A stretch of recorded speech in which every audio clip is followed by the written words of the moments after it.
What if I told you that one of the most powerful queens in ancient Egypt was found with the tiny bones of her unborn baby still inside her tomb? Queen Mutnodjmet, wife of King Horemheb, was discovered between the ages of 40 and 45, her remains showing signs of multiple difficult births before the final one took her life. Her pubic bones were damaged, fractured from years of labor, and among the fragments of her skeleton lay the fully developed fetus that never took its first breath. This wasn't rare. This was life in ancient Egypt, where giving birth meant facing down death without a single doctor, hospital, or medical professional to help you through it. Here's what nobody tells you about ancient Egypt. They had medicine that was more advanced than anywhere else in the biblical world. They could perform trauma surgery, set bones, and treat wounds that would kill people in other civilizations. But when it came to childbirth, women were completely on their own. And the strangest part? The ancient Egyptian language didn't even have words for midwife, obstetrician, or gynecologist. Think about that for a second. An entire civilization that built pyramids, developed complex hieroglyphic writing, and created sophisticated medical texts had no terminology for the people who would help women give birth. That's because those people didn't exist in any formal capacity. When an Egyptian woman went into labor, she didn't call a doctor. She couldn't. There were no trained birth attendants, no medical schools teaching obstetrics, no facilities dedicated to helping mothers deliver safely.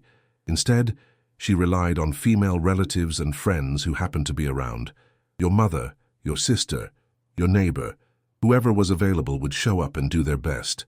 But their best was based on tradition, superstition, and prayer, not medical knowledge. The Egyptians put all their faith in the gods because that's all they had. A galaxy of deities stood ready to assist, or so they believed, while actual medical care remained virtually non-existent. The papyri contain no descriptions of how to manage normal labor, no instructions for birth attendants, no techniques for dealing with complications. The only birth scenes that survived were mythological depictions of divine kings being born, not practical guides for everyday women. So where did these women actually give birth? Most labored on the cool roofs of their houses, or in special structures called birth arbors. These were pavilions made from papyrus stalk columns, decorated with vines, creating a shaded space separate from the main home. The location provided privacy and kept the woman away from the daily household activities while she went through labor. The wealthier women, particularly nobles during the Ptolemaic period, had access to birth houses attached to temples. These mamises, as they were called, were sacred spaces where elite women could deliver surrounded by images of divine births painted on the walls. But regardless of whether you were a queen or a peasant, the basic process remained the same. The real focus was on position and the bricks. Egyptian women didn't lie down to give birth. They squatted, knelt, or sat on their heels, using gravity to help the baby descend. The hieroglyph for birth literally shows this: a kneeling woman with the head and arms of a child emerging beneath her. This wasn't just artistic representation, it was exactly how delivery happened. Under the woman, attendants placed 2 large birthing bricks, specially made objects that served both practical and spiritual purposes. These weren't ordinary building materials. They were sacred tools prepared specifically for childbirth, painted with religious scenes and protective imagery. One brick discovered by archaeologists at South Abydos showed images of protective demons alongside scenes of a mother holding her newborn, flanked by attending women. The paintings weren't decorative. They were functional magic, meant to invoke divine protection at the moment of greatest danger. The bricks were positioned carefully, and beneath them, attendants would place dishes of hot water. The steam rising up was believed to ease delivery, opening the birth canal and providing relief during the intense pain of labor.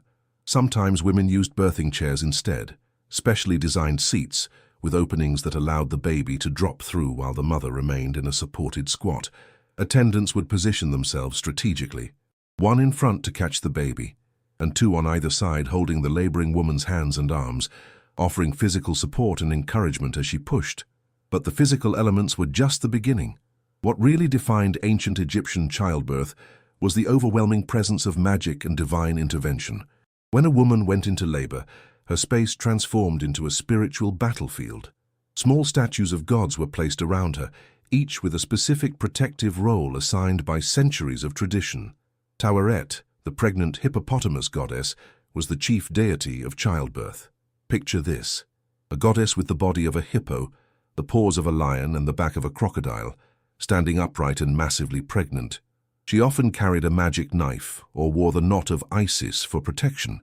Her image appeared everywhere in Egyptian homes, painted on walls, carved into amulets, molded into figurines that women kept close during pregnancy and labor.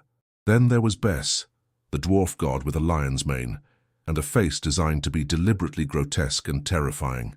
His entire purpose was to scare away evil spirits, to vanquish anything hovering around the mother and baby that might cause harm. He wasn't meant to be beautiful. He was meant to be fierce, a guardian who would fight off invisible threats that the Egyptians believed surrounded every birth. Women even had Bes tattooed on their thighs, a permanent protective mark carved into their skin. These tattoos show up on ancient figurines, proof that the practice was widespread and considered essential protection.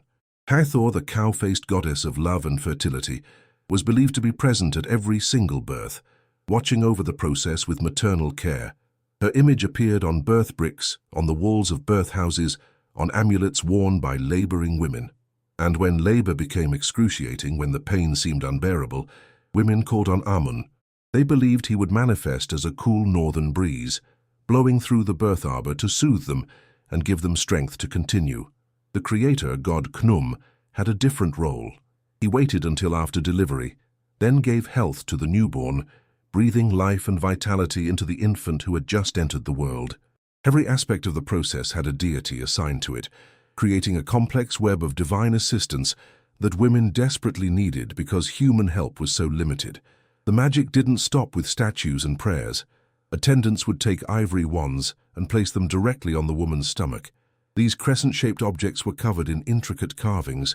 Deities, snakes, lions, crocodiles, all meant to channel protective energy into the mother and drive away anything that might threaten her or the baby. The wands were passed down through families, kept safe between births, and brought out whenever a woman went into labor. They were considered powerful tools, objects that could mean the difference between life and death.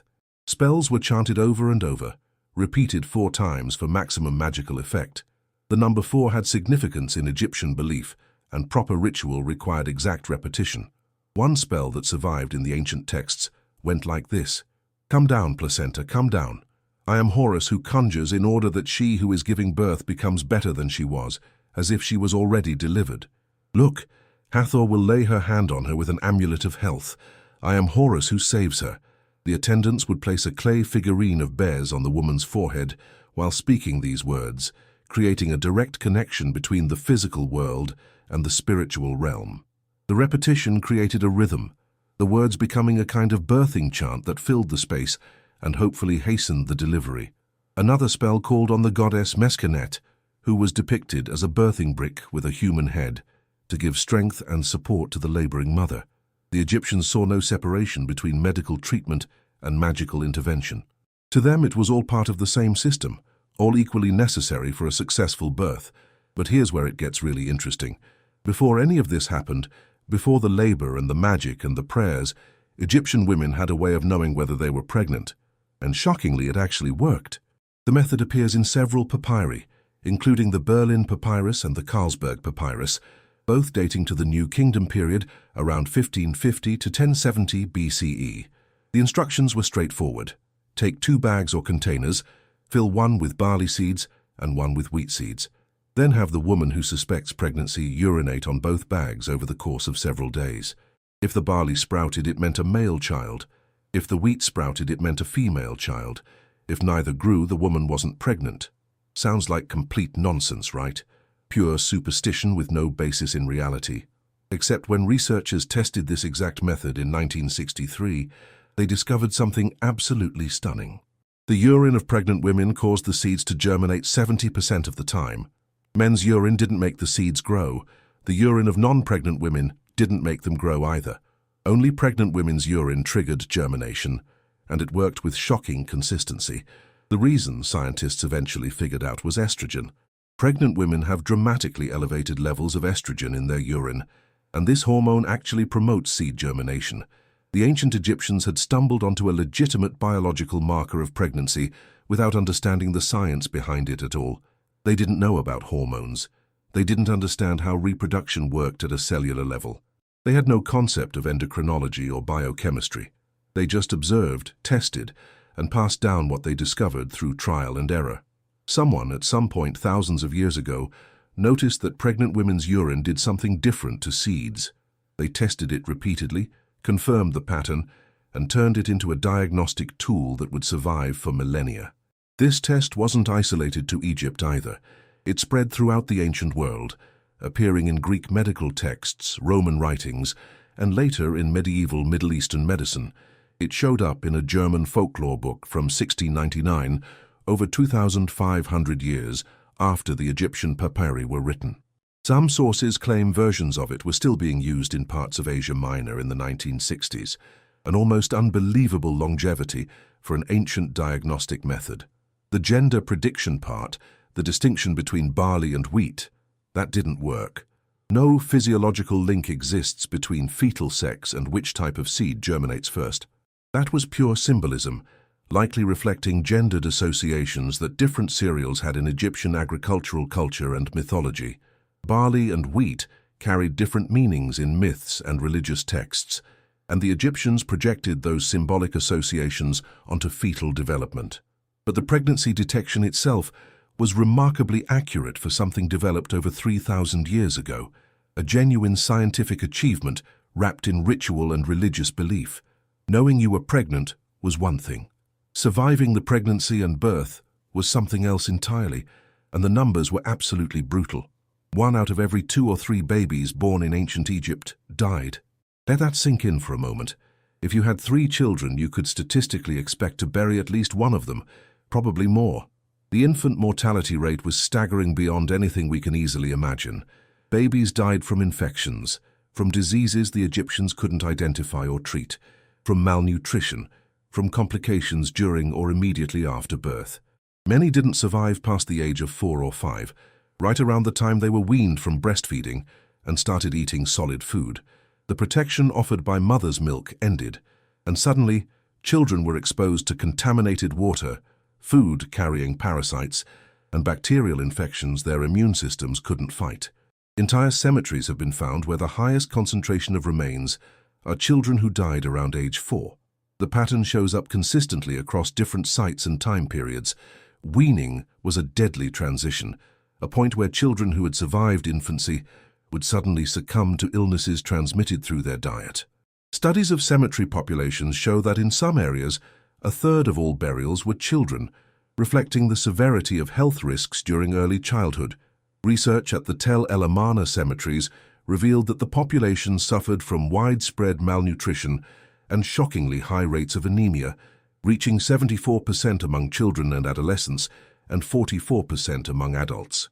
These weren't isolated problems. They were systemic, affecting the entire society.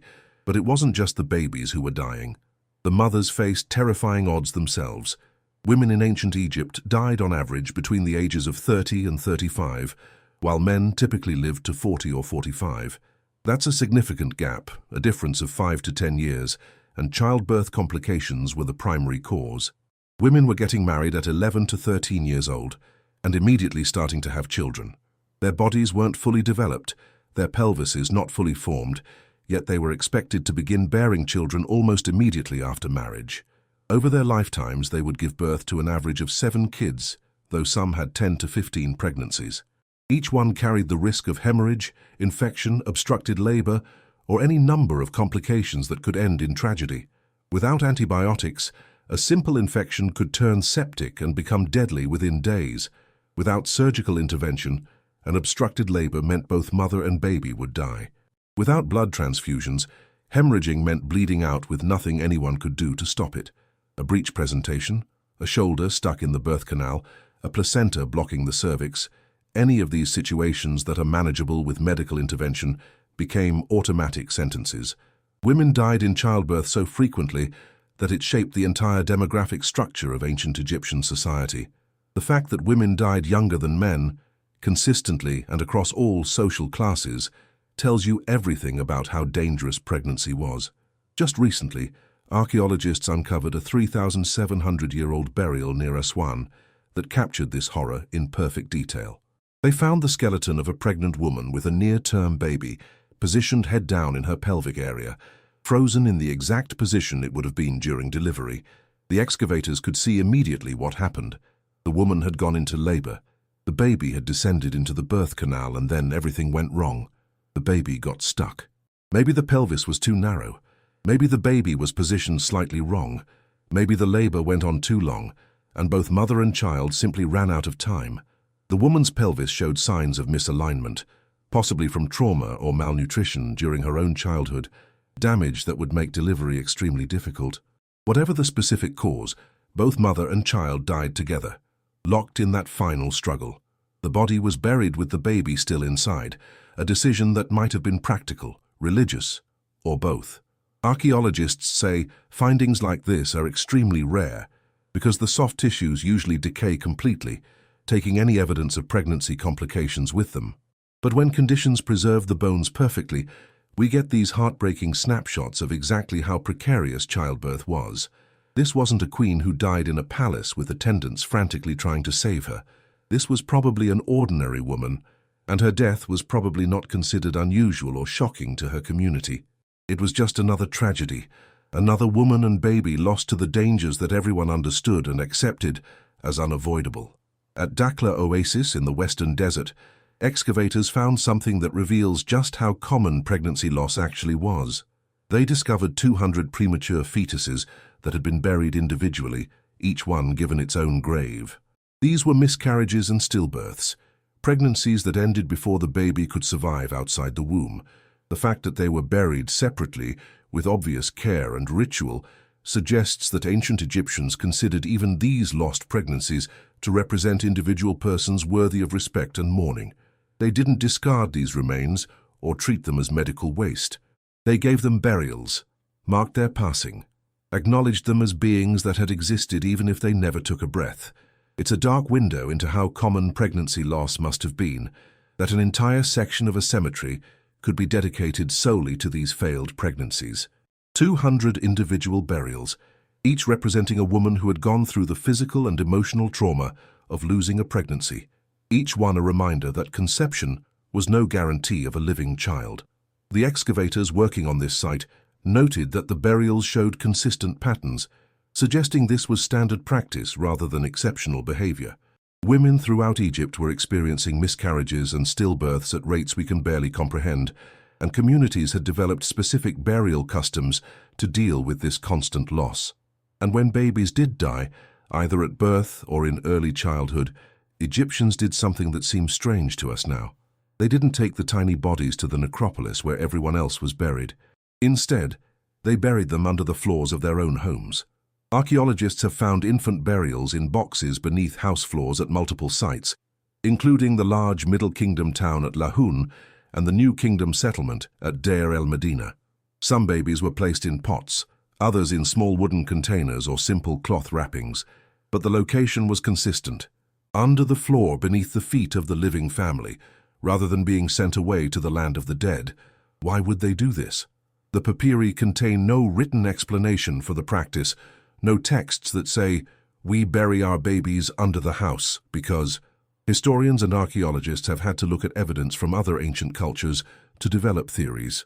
Some societies believed that burying infants under the house would allow their souls to enter the next child, born to that family, a kind of reincarnation that kept the spirit close and gave it another chance at life. Others thought it kept the baby's spirit near the mother, providing comfort and maintaining a connection even after death. The Roman Italians had similar practices, burying newborns under the eaves of houses. The ancient Greeks buried infants below their homes with the explicit belief that the soul would enter the next child.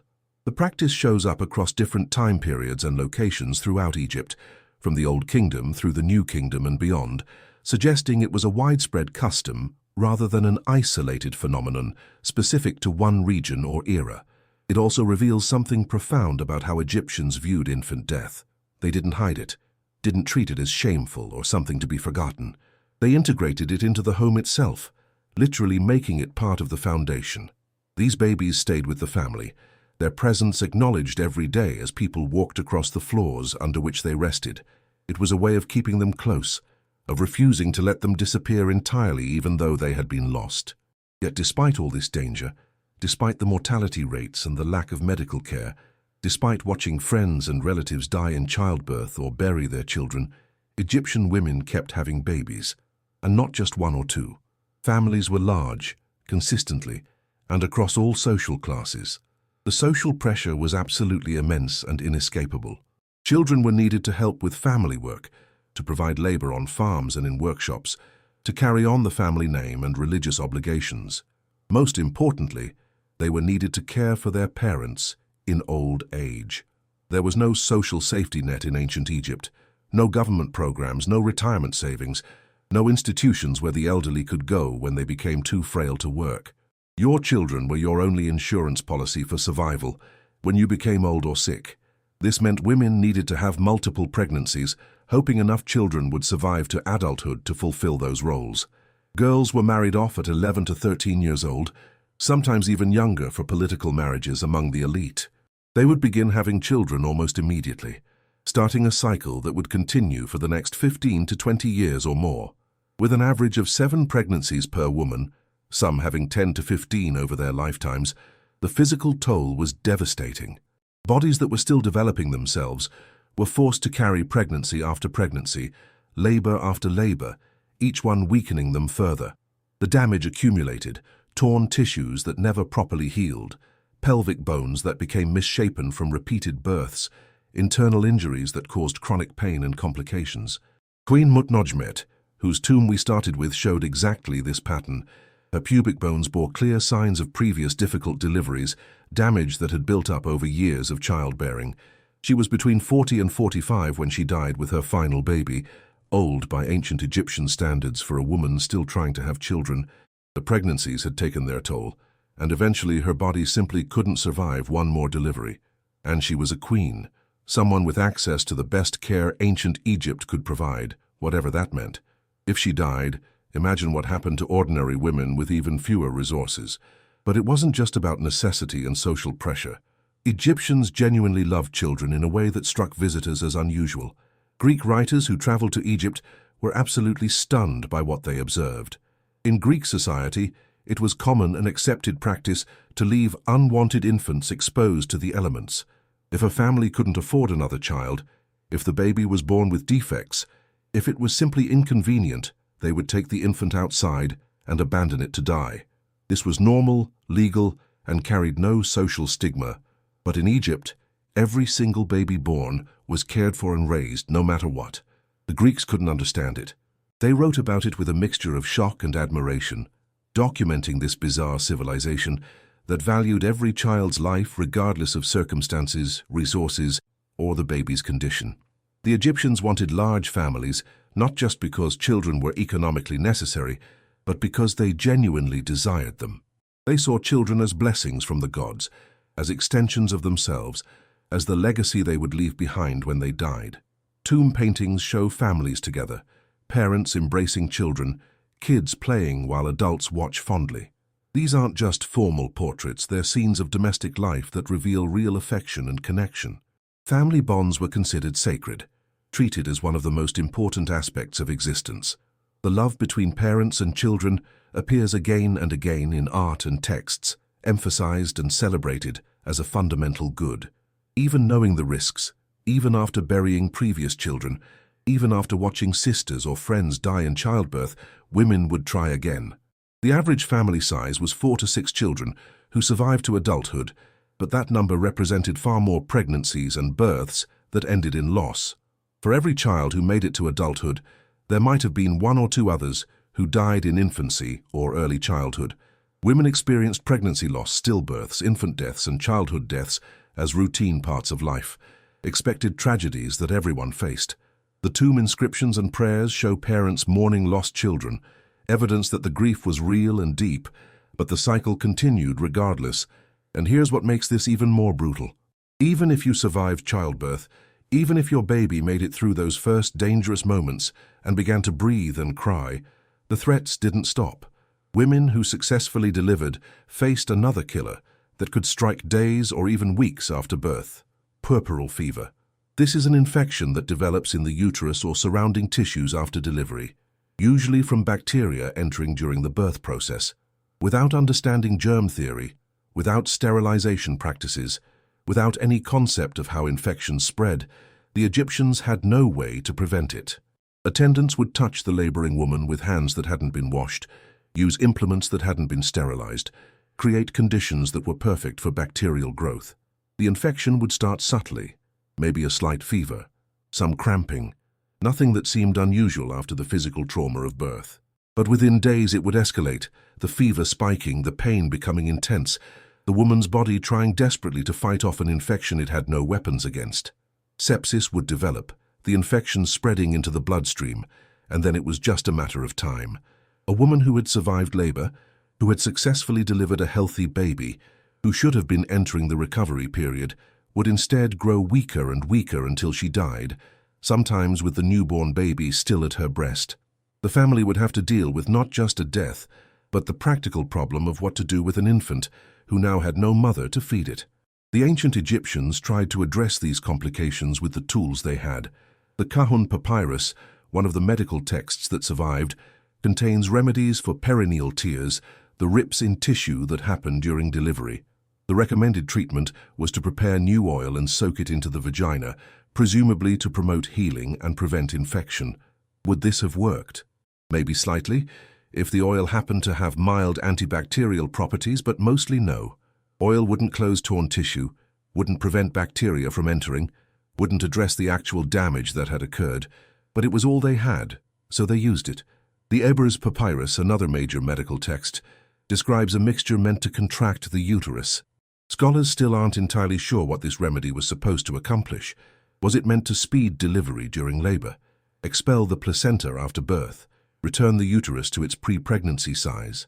The text isn't clear. The recipe called for mixing something called the kepawa plant, which hasn't been identified in modern times, with honey, water of carob, and milk. This mixture was strained and then placed in the vagina, presumably left there to do whatever it was supposed to do. Did it work? We have no idea. The plant is unknown, so we can't test its properties, but the fact that the remedy was written down and preserved suggests the Egyptians believed it helped, or at least that it did something observable.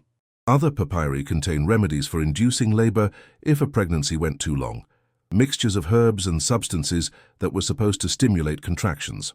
One called for grinding corn and celery in cow's milk and administering it somehow. Another involved cannabis mixed with honey to cool the uterus and eliminate its heat, whatever that meant in Egyptian medical thinking. Some remedies used crocodile dung mixed with acacia gum and sour milk, formed into a pessary for insertion.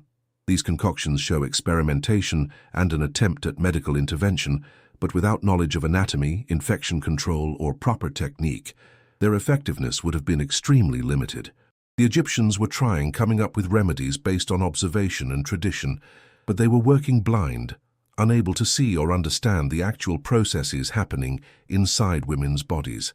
The first days after birth were considered as dangerous as labor itself, a vulnerable period when both mother and baby needed maximum protection. Rituals continued, spells were chanted, amulets remained in place. The goddess Meskenet, depicted as a birthing brick with a human head, was believed to hover over the newborn, determining its destiny. The 7 Hathors would appear, multiple manifestations of the goddess who would announce the child's fate by speaking prophecies over the cradle. Families performed assessment of the newborn based on 2 parameters: the strength of its cry and its muscle tone. A strong cry and good muscle movement meant the baby was likely to survive. A weak cry or poor tone suggested problems that might end the infant's life quickly. This assessment actually has parallels in later medical practice. The modern APGAR score, developed in the 20th century to evaluate newborn health, uses similar criteria: breathing effort, heart rate, muscle tone, reflexes, and skin color. The ancient Egyptians were doing a primitive version of this thousands of years earlier, using observable signs to predict survival. They couldn't intervene medically if a baby scored poorly on their assessment, but they could at least know what to expect, prepare themselves for potential loss, or perhaps redirect resources if the child seemed unlikely to survive. Every Egyptian woman who became pregnant was gambling with death. There was no way around it, no option to opt out, no alternative path. Social pressure demanded children, economic necessity required them, religious obligation commanded them. Women didn't have the luxury of saying, "This is too dangerous, I'm not willing to take this risk." The decision had been made for them by the society they lived in, by the families they married into, by the expectations placed on them from childhood. They would have babies, and they would keep having babies until they either reached an age where pregnancy was no longer possible, or they died trying. And the class didn't matter. Queen Mutnodjmet died the same death as a peasant woman laboring in a papyrus arbor. The gods they called on were the same. The bricks they squatted on served the same function. The mortality rates didn't care about wealth or status. Yes, royal women had access to birth houses attached to temples, to better quality amulets, to more elaborate rituals. But when labor went wrong, when the baby wouldn't descend or the bleeding wouldn't stop, none of that mattered. The queen would die just as quickly as the poorest woman in Egypt, because the fundamental problem was the same. No medical knowledge, no intervention capabilities, no way to solve complications that modern medicine handles routinely. This was the price of life in ancient Egypt. Every child born represented a woman who had survived against the odds. Every family of 4 or 6 living children represented twice that many pregnancies, multiple losses, grief that was considered normal and expected. The gods they trusted couldn't save them. The magic they relied on couldn't prevent infection or hemorrhage. The spells chanted 4 times over, clay figurines couldn't unstick a baby from the birth canal or repair a torn uterus. Women did it anyway, over and over, creating the next generation at enormous personal cost. They placed their faith in Tauret and Bez and Hathor because faith was all they had, and somehow enough of them survived that Egyptian civilization continued for thousands of years. But the bodies buried under house floors, the 200 fetuses at Dakhla Oasis, the queens who died with their babies still inside them, those tell the real story of what childbirth meant in the ancient world.